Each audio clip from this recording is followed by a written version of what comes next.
very exclusive rentals. Hi, I'm Dimitri Gallo, and if you're renting your property on Airbnb, listen up.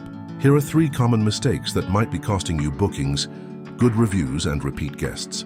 Mistake number 1. You're using regular home bedding instead of crisp hotel-quality white linens.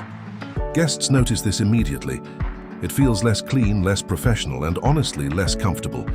Mistake number 2. You're leaving personal items behind, clothes, family photos, cosmetics. This makes your guests feel like they're intruding on someone else's space instead of enjoying their own. Mistake number 3. You're not welcoming guests in person. Yes, self-check-in is easy, but a warm face-to-face welcome creates trust and better reviews.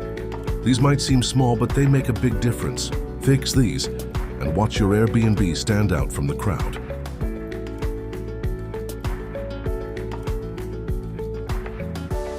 If you found this useful, follow my channel for more tips on how to turn your property into a 5-star business.